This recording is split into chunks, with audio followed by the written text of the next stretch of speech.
Hola a todos, ¿cómo están? Mi nombre es Eduardo Tondel y soy licenciado kinesiólogo fisiatra. Trabajo en deporte, específicamente en rugby. Estoy muy agradecido de poder estar o ser parte de este cuarto curso internacional de medicina y traumatología del deporte. Agradezco mucho a Diego Rufino por la invitación y vamos a empezar con la presentación de hoy.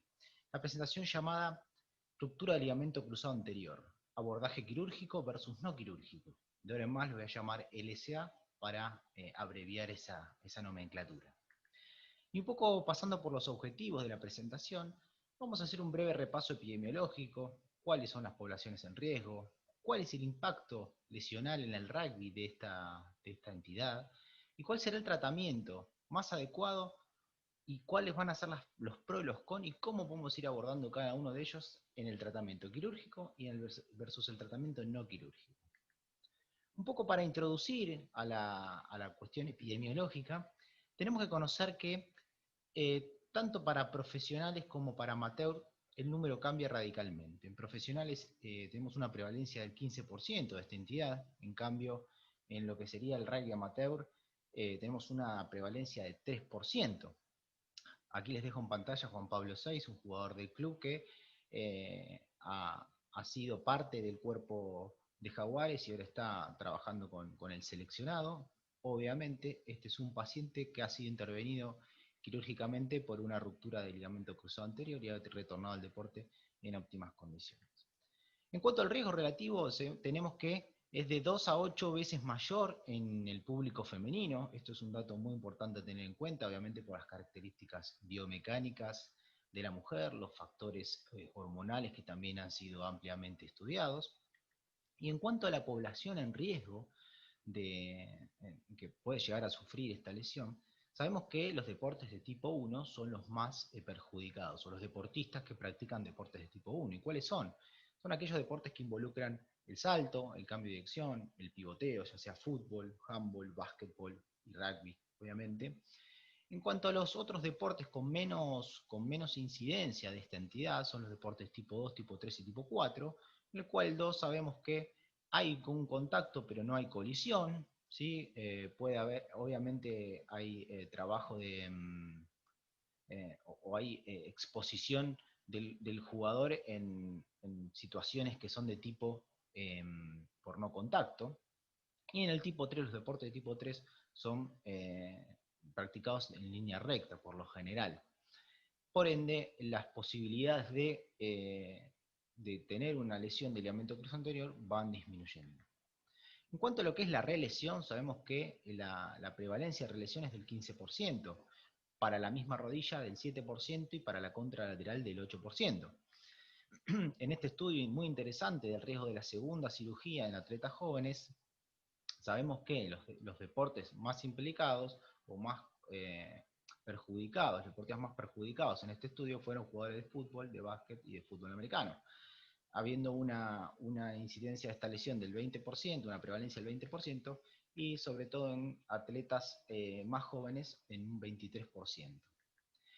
En cuanto a lo que es la incidencia de rugby amateur en plantel superior, en este estudio que realizamos junto a dos colegas de Rosario y de Córdoba, hicimos un trabajo epidemiológico en el cual fuimos registrando las lesiones de nuestros equipos. Encontramos que la lesión del ligamento cruzado anterior, la ruptura del ligamento cruzado anterior, se encontraba dentro de las 5 más frecuentes. Fíjense, con una incidencia lesional de partidos de 1.4 cada 1000 horas de juego, si bien en entrenamiento es mucho menor, el total obviamente baja al 0,2 lesiones cada 1000 horas de juego. Y esto es muy importante tener en cuenta. ¿Por qué? Porque la incidencia nos va a marcar la cantidad de apariciones de esta lesión cada hora de juego. Pero no nos podemos quedar solamente con ese valor. Tenemos que también contrastarlo con la severidad. Y el contraste entre la incidencia de una lesión contra la severidad de una lesión se llama impacto lesional, uno de los objetivos que les comenté hoy.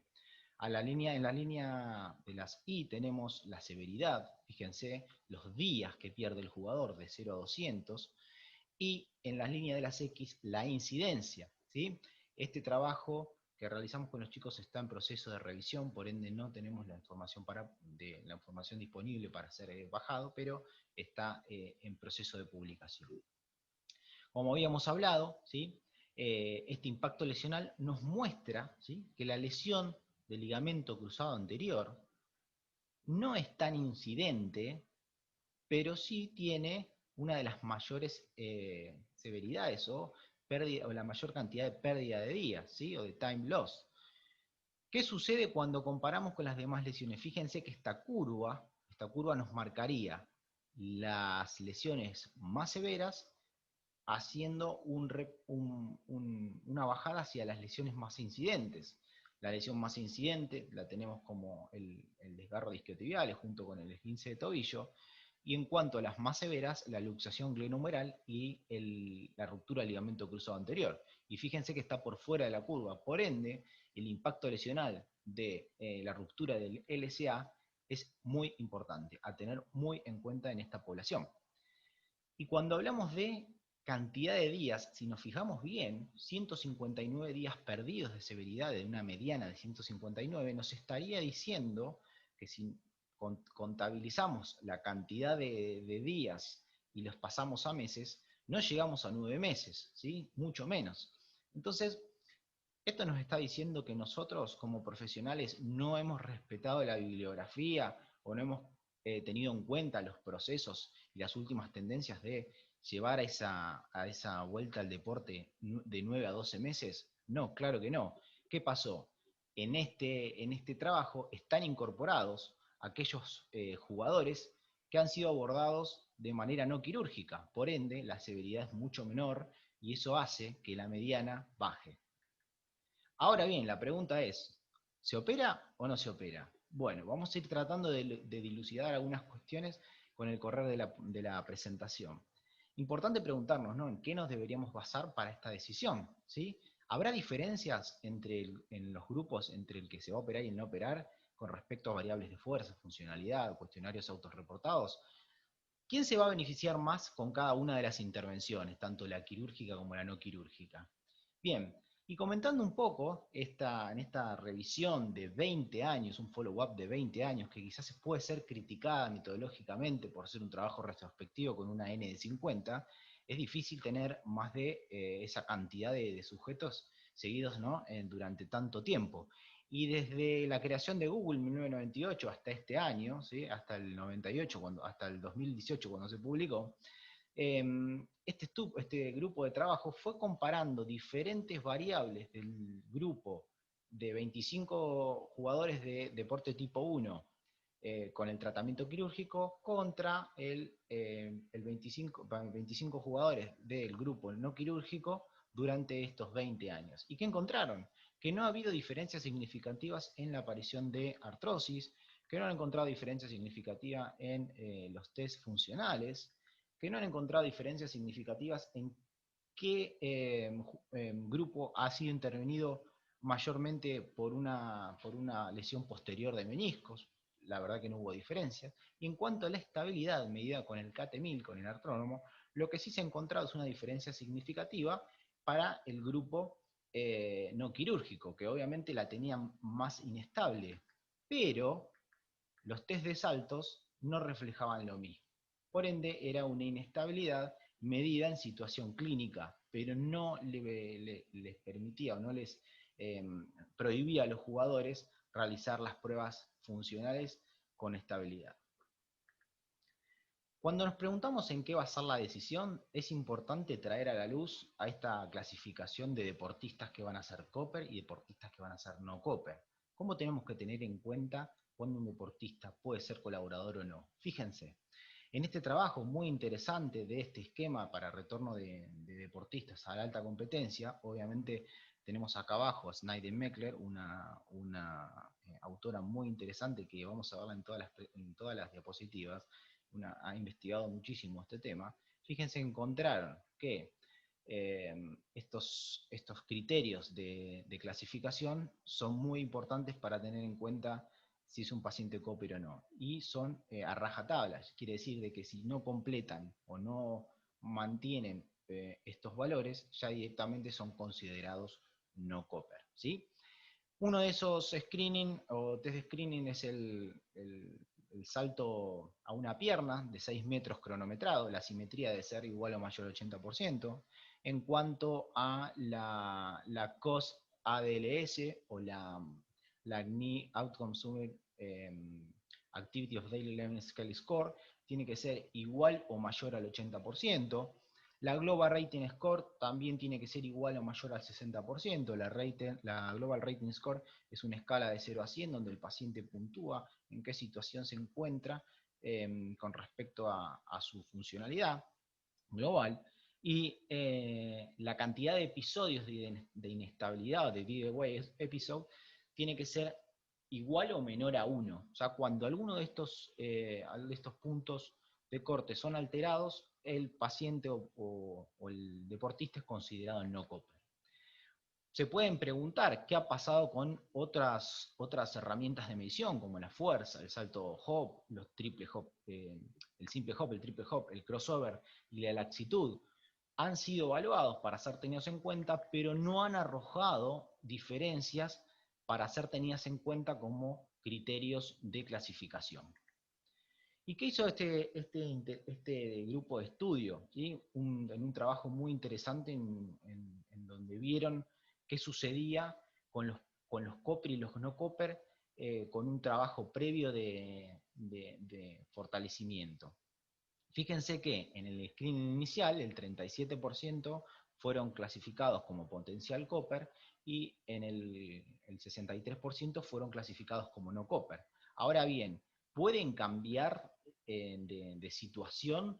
Sí, habíamos dicho que sí, que si cumplían o no cumplían los criterios podían ser cambiados de categoría. Esto nos dice que la decisión va a ser dinámica, depende de varias cuestiones. Y como vamos a ver acá, al año de seguimiento, el 60% de los potencial coppers fueron verdaderos copper, y al año de seguimiento el 70% de los potenciales no copper han sido verdaderos copper. Esto nos identifica un poco cuál es la cantidad o la posibilidad que tenemos de establecer un paciente, un deportista copper o un no copper.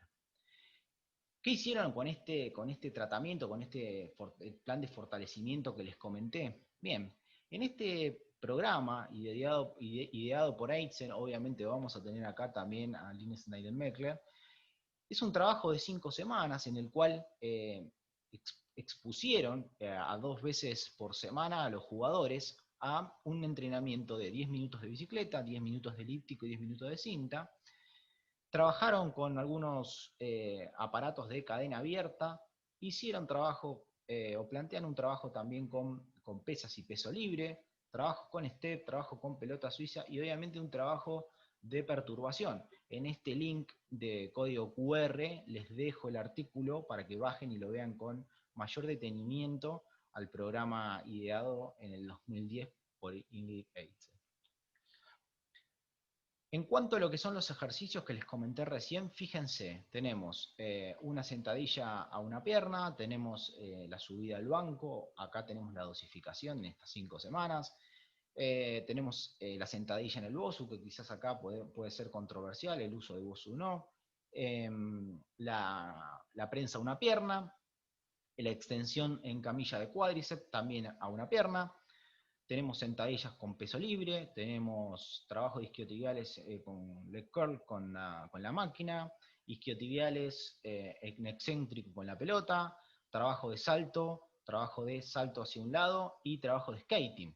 Bueno, este fue el plan del programa, este plan de 5 semanas ideado en el 2010, que podemos tener algunas, o estar a favor, estar con algunas cosas en contra. Han pasado 10 años, por ende quizás el programa puede optimizarse para establecer si en esas 5 semanas post ruptura del ligamento cruzado anterior, ya cuando la rodilla tenemos una quiet knee, una rodilla que está para poder entrenarse, puede llegar a ser clasificado este paciente como copper o no copper si al finalizar estas 5 semanas de trabajo lo volvemos a evaluar y los criterios de clasificación copper o no copper nos da para algunos de ellos.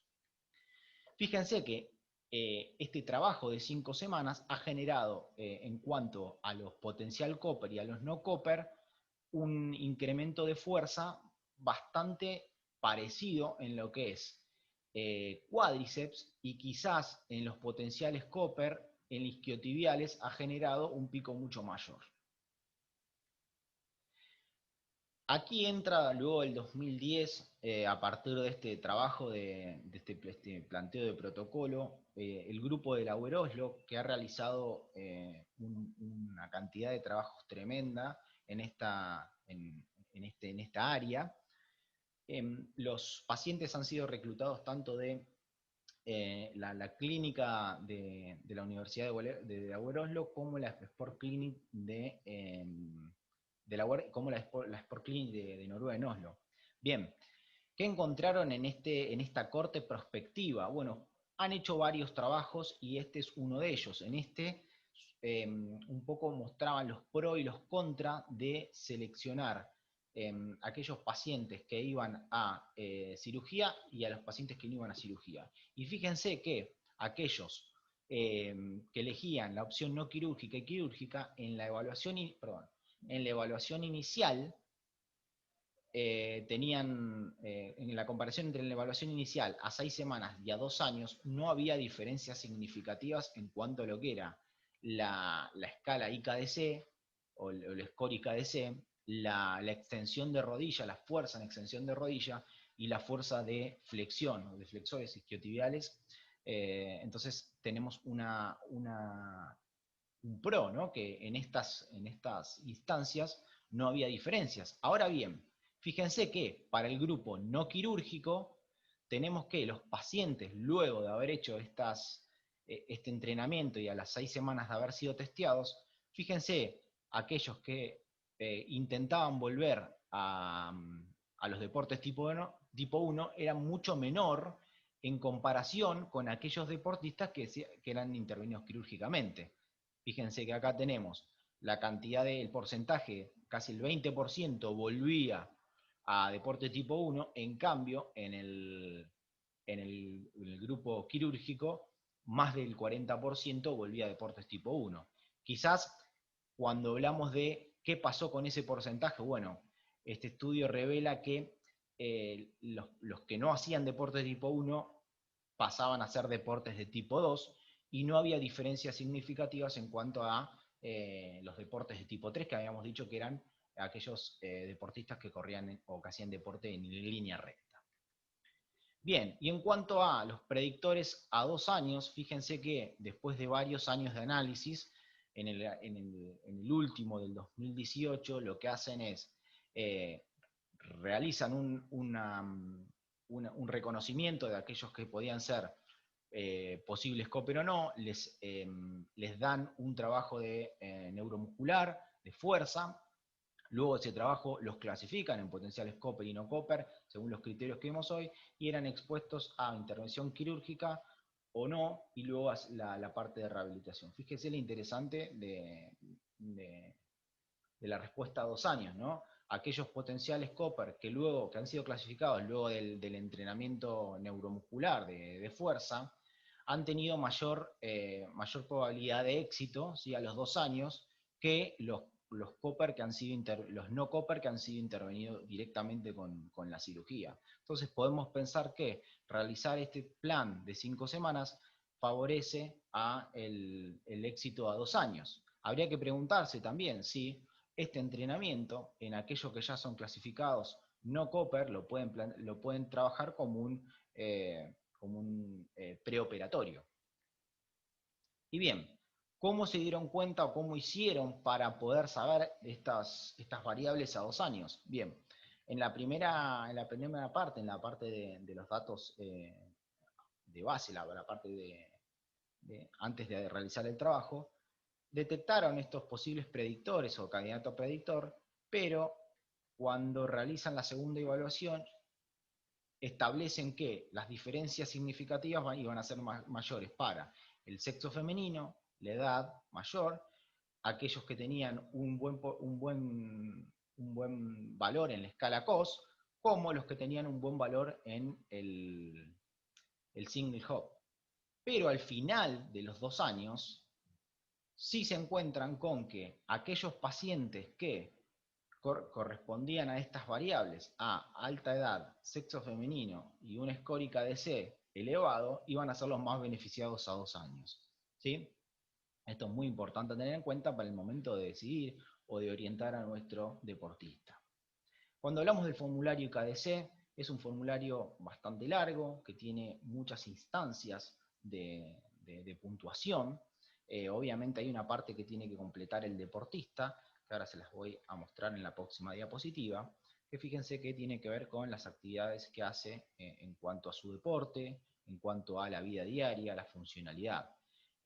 No les mostré todo el formulario como para que no se haga tan extenso, pero sepan que puntúa otras cuestiones que tienen que ver también con el edema, la sensación en la rodilla y demás. Ahora bien, mostramos un poco cómo se beneficiaría aquel paciente que elige el tratamiento no quirúrgico. ¿Qué sucedería con el que elige o con el que va a tratamiento quirúrgico? Y fíjense también en este trabajo presentado en 2016, la importancia del cumplimiento de los criterios de retorno al deporte para el éxito o para el éxito deportivo y que no haya una reruptura. Fíjense que de los 100 pacientes disponibles solo cumplían los criterios de vuelta al alto nivel, solo 74, o sea, ya había 26 descartados. De estos 74, 5 volvieron antes de los 5 meses, o sea, no respetaron el tiempo que se sugería de más de 9 meses, y a los 2 meses se vuelven a lesionar, ¿sí? Los 5 pacientes. ¿Sí? Dentro de los 69 que cumplen el follow-up, todos pudieron ser evaluados en fuerza isocinética, Hop test, escala de la Knee Outcome Score, ADLS, ¿sí? Actividades de la vida diaria, y la Global Rating Score. Pero no todos han pasado esos criterios, y fíjense lo que sucedió. De los 74, incluyendo a los 5 que volvieron antes, 55 fallan los criterios, y de los 55 que fallan los criterios, que vuelven al deporte, 21 tienen una nueva lesión, representando ese 38%, y en cuanto a los que pasan los criterios de retorno al deporte, que fueron 18, solamente se lesiona uno. Entonces sabemos que los pacientes que cumplen los criterios tienen muchísima menos probabilidad de sufrir una nueva lesión. Este 24% volvió al deporte, pasó todos los criterios. Un dato importante a tener en cuenta cuando le vamos a sugerir al paciente de que sea intervenido quirúrgicamente. Sabemos que ya le vamos a tener que decir que va a durar su rehabilitación más de 9 meses, o sea, nos va a ver más de 9 meses, y vamos a tener que cumplir sí o sí todos los criterios para darle nuevamente el retorno al deporte. Como les comentaba recién, estos pacientes que volvieron antes de los 9 meses, casi el 40% se volvió a lesionar, y aquellos que volvieron después de los 9 meses, solo el 20% o casi el 20% se ha vuelto a lesionar.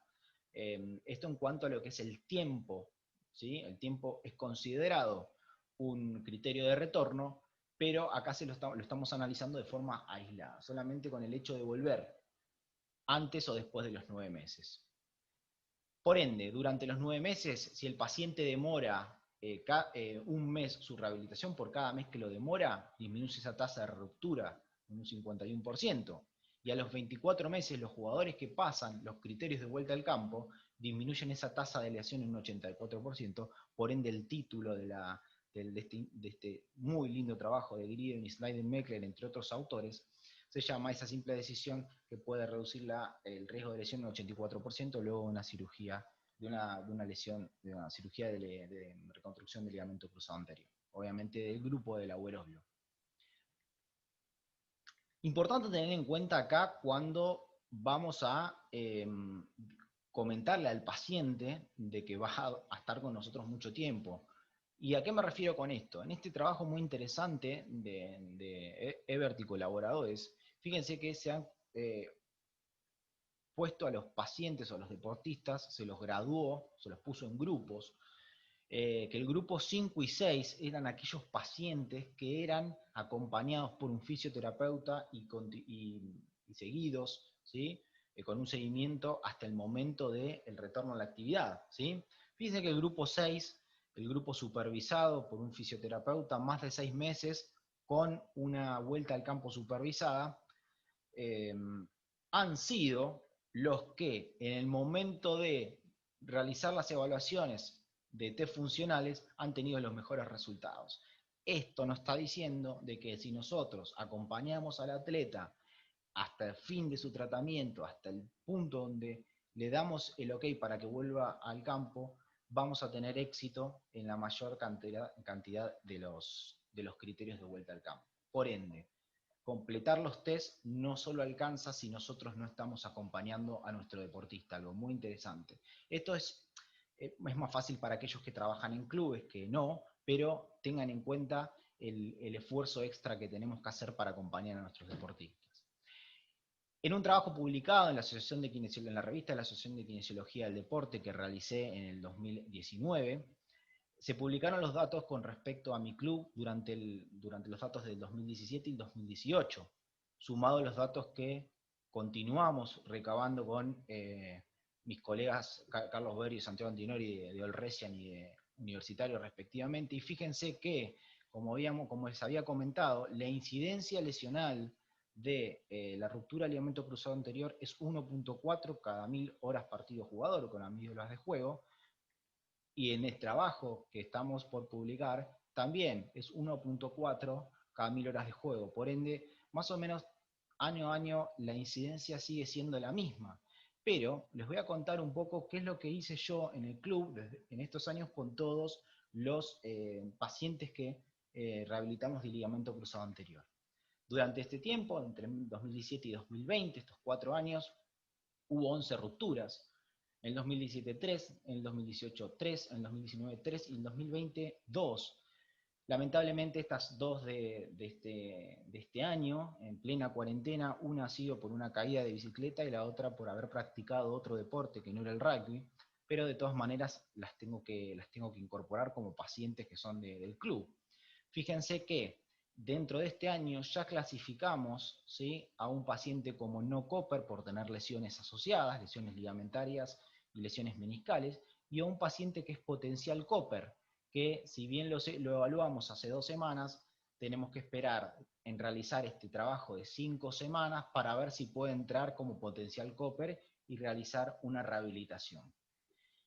En cuanto a cuáles fueron Cooper, solamente hemos decidido en este trayecto por 2 Cooper, ¿sí? Uno de ellos actualmente está en práctica deportiva, que ha sido diagnosticado y clasificado como Cooper en 2018, y hasta el momento de hoy continúa su juego y lo evaluamos cada 6 meses en cuanto a los criterios de retorno al deporte, como para tener un control sobre su lesión. Y uno de ellos ha fallado y se ha transformado en paciente no Cooper, que obviamente este paciente no Cooper fue a cirugía y fíjense acá que sufrió una reruptura de esa cirugía, que es uno de los pacientes que tenemos en 2019. En cuanto a los pacientes que han cumplido los retornos al deporte, han sido 9, ¿sí? De estos 9, 2 han abandonado la práctica deportiva. Por ende tenemos a 8 jugadores que están actualmente jugando sin ningún tipo de problema. Ahora bien, pasemos a este semáforo, ¿no? ¿Qué podemos decir o le podemos dar de luz verde cuando tenemos que establecer un paciente quirúrgico o no? Obviamente va a ser un deportista tipo 1, va a haber lesiones asociadas que nos van a determinar que el paciente va a ser beneficiado con la cirugía. Si el paciente ya está decidido a que quiere operarse, no vamos a poder ir marcha atrás, es una decisión de él, por más de que sea un posible paciente Cooper. Cuando planificamos el tratamiento, esto es importante de hacerlo con el paciente y hacerlo con el cuerpo médico, con el staff del club, y obviamente es indicación cuando ya ha tenido una cirugía previa. Para estos tipos, cuando un paciente reúne estos ítems, va a ser beneficiado con el tratamiento quirúrgico. A tener en cuenta, pensemos bien qué sucedería si no vamos a seguir el paciente durante esos 9, 12 meses y no vamos a realizarle nosotros los test de vuelta al deporte. ¿Se estaría beneficiado el paciente quirúrgico? Como habíamos visto, si no cumplían los test, el 40% sabemos que va a tener una ruptura. Eso es algo muy importante para pensar y para comentárselo al paciente como parte de nuestra vocación educativa. ¿Quién no se va a beneficiar con el tratamiento quirúrgico? Y es una linda pregunta que seguramente vamos a poder debatir en la mesa. Y en cuanto a eh, ¿qué paciente va a ser beneficiado con el tratamiento no quirúrgico? Como les comenté hoy, aquella mujer deportista, adulta, de más edad, que cumple con los criterios de funcionalidad de la escala COSA-BLS-GRS, como también tiene un test simétrico de igual o mayor al 80% en el 6 metros o 6 metros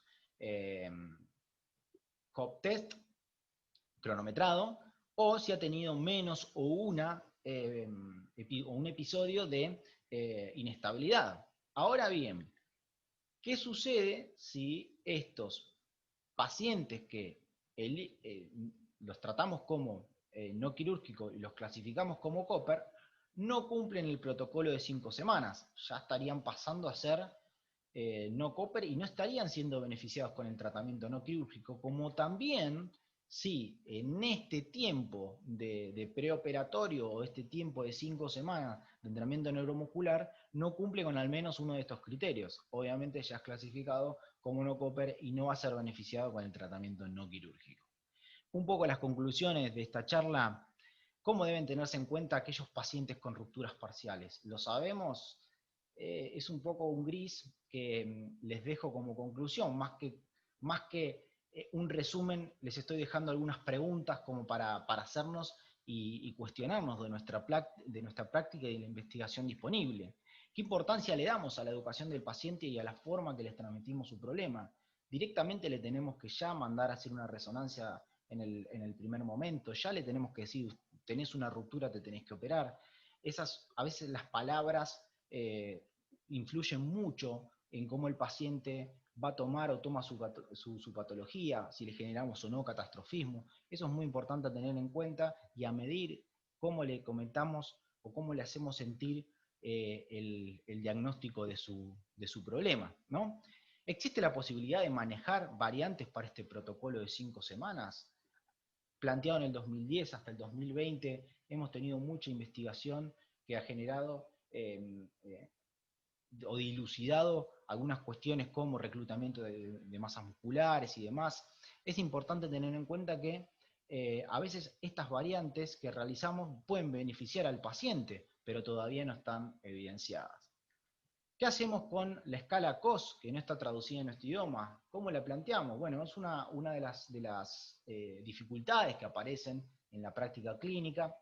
Obviamente yo en este caso se las comento al paciente, se las hago traducir, pero ya eso se entra en un sesgo porque no se las estoy dando. Entonces es importante tener en cuenta que necesitamos, para poder basarnos en estas guías o en esta evidencia disponible, que se den algunas cuestiones también en nuestra práctica cotidiana como kinesiólogos del idioma español, ¿no? Porque no tener todas las escalas a veces se complica. Así que bueno, con esto les agradezco mucho por su atención. Dejo mis redes sociales y mis canales de comunicación para que a partir de hoy creamos una relación y podamos discutir y podamos charlar sobre algunas cuestiones que tengan que ver con estos temas. La verdad que estoy muy agradecido por haber sido parte de este cuarto curso internacional de Medicina y Traumatología del Deporte. Les agradezco a todos y que sigan disfrutando de todos los disertantes, que algunos van a ir hablando acerca de cómo abordar un poco más las primeras semanas del tratamiento quirúrgico, las lesiones más importantes, como también otros colegas van a abordar los temas de vuelta al campo y valoración funcional. Les mando un saludo a todos, hasta luego.